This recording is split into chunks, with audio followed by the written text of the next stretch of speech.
Gerald Dirk sebelumnya adalah seorang profesor studi Alkitab dari Universitas Harvard yang dinobatkan sebagai ketua Dewan Gereja Metodis. Dibesarkan di lingkungan masyarakat penganut kepercayaan Kristen Metodis. Di masa kecil saya adalah mendengar suara lonceng gereja sebagai panggilan sembayang pada pagi hari Minggu, di sebuah kota kecil dan terpencil tempat saya dibesarkan. Gereja Metodis itu sudah tua, bangunannya dibuat dari kayu, dilengkapi dengan menara yang di atasnya terdapat lonceng gereja. Jaraknya cuma 2 blok dari rumah. Ketika lonceng gereja berbunyi, kami sekeluarga berangkat ke gereja untuk mengikuti sembahyang setiap hari Minggu. Kenang Dirk di masa kecilnya, tidak hanya dalam urusan kebaktian saja, tetapi juga dalam setiap kegiatan yang diselenggarakan oleh pihak gereja Kristen Metodis. Seluruh anggota keluarga ini turut terlibat secara aktif. Di masa kanak-kanak Gerald sudah diikut sertakan dalam kegiatan gereja. Salah satunya adalah mengikuti sekolah khusus selama 2 pekan yang diadakan oleh pihak gereja setiap bulan Juni. Selama masih mengikuti sekolah khusus, para peserta mendapat pengajaran mengenai Bible.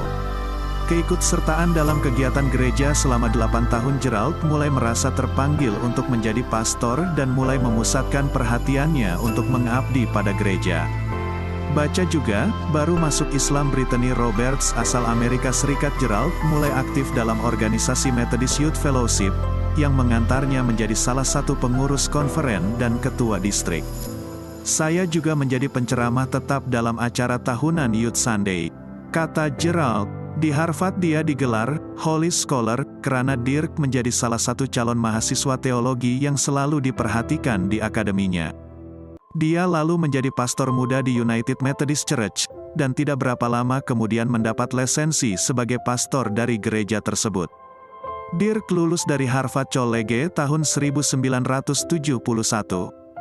Lalu dia mendaftarkan diri ke Harvard Divinity School dan mendapat gelaran Master of Divinity pada tahun 1974, setelah sebelumnya ditahbiskan masuk dalam jajaran United Methodist Church. Selama menyelesaikan pendidikan seminarnya, Dirk juga menyelesaikan program pendidikan untuk menjadi paderi di Rumah Sakit Peter Ben Brigham di Boston.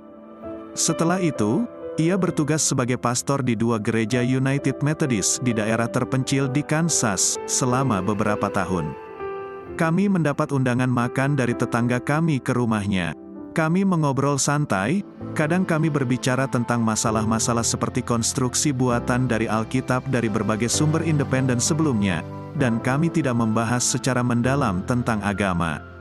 Reaksi awal saya adalah kewajiban seorang Muslim untuk menjadi tetangga yang baik, dan merupakan kewajiban seorang Muslim untuk bersedia berdiskusi tentang Islam dengan orang lain. Karena itu, saya menerima undangan untuk malam berikutnya. Jamal mengunjungi rumah kami, dan menawarkan untuk melakukan beberapa terjemahan untuk kami, dan untuk membantu membimbing kami melalui sejarah kuda Arab di Timur Tengah. Sebelum Jamal meninggalkannya sore hari, dia bertanya apakah dia boleh menggunakan kamar mandi dan meminjam selembar koran untuk digunakan sebagai sajadah. Sebelum meninggalkan rumah kami, tentu saja kami bertanya-tanya apakah yang dia lakukan di atas koran. Tanpa kami sadari, Jamal telah melakukan dengan sangat indah dalam berdakwah. Dia tidak berkomentar tentang fakta bahwa kami bukan Muslim, dan dia tidak memberitakan apapun kepada kami keyakinan agamanya. Dia hanya memberi kita teladannya, sebuah contoh dalam gerakan sholatnya. Selepas dari itu hubungan kami semakin dekat. Kunjungan-kunjungan Jamal tidak pernah menjelaskan padaku tentang Islam, tidak pernah mempertanyakan saya tentang keyakinan atau keyakinan agama saya sendiri, dan tidak pernah secara lisan menyarankan agar saya masuk Islam. Seiring waktu berjalan hubungan kami jauh lebih akrab dibanding sebelumnya. Jamal memperkenalkan keluarganya kepada kami, di antaranya keluarga Wael dan keluarga Khalid. Dan secara kontinu, ia melakukan interaksi sehari-hari dengan komunitas keluarga Arab Amerika ini. Dari interaksi tersebut, Gerald mendapatkan sesuatu ajaran dalam Islam yang selama ini tidak ia temui manakala berinteraksi dengan komunitas masyarakat Kristen, yakni rasa persaudaraan dan toleransi. Pada saat ia berada di sebuah pusat ibu kota, seseorang lelaki tua datang menghampirinya seraya mengucapkan, "Salam alaikum," dan mengulurkan tangan kanannya untuk bersalaman, serta melontarkan pertanyaan apakah ia seorang Muslim. Sapaan salam dalam ajaran Islam itu membuatnya kaget. Di sisi lain, karena kendala bahasa, ia bingung harus menjelaskan dengan cara apa ke orang tua tersebut bahwa ia bukan seorang Muslim. Terlebih lagi teman yang bersamanya juga tidak mengerti bahasa Arab. Saat itu Gerald merasa dirinya tengah terjebak dalam situasi yang sulit diungkapkan. Pilihan yang ada di hadapannya saat itu hanya dua, yakni berkata nam yang artinya iya atau berkata la yang berarti tidak. Hanya ia yang bisa menentukan pilihan tersebut, sekarang atau tidak sama sekali. Setelah berpikir agak lama dan memohon petunjuk dari Allah, Gerald pun menjawabnya dengan perkataan nam.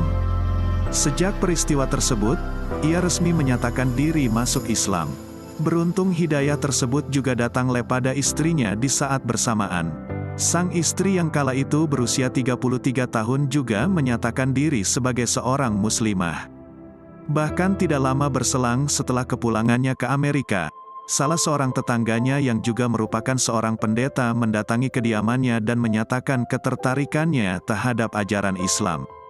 Di hadapannya, tetangganya yang telah berhenti menjadi pendeta Metodis ini pun berikrar masuk Islam. Kini hari-hari Gerald dihabiskan untuk kegiatan menulis dan memberikan ceramah tentang Islam dan hubungan antara Islam dan Kristen. Bahkan ia juga kerap diundang sebagai bintang tamu dalam program Islam di televisi di banyak negara. Salah satu hasil karyanya yang menjadi bestseller adalah The Cross and the Crescent, An Interfaith Dialogue Between Christianity and Islam.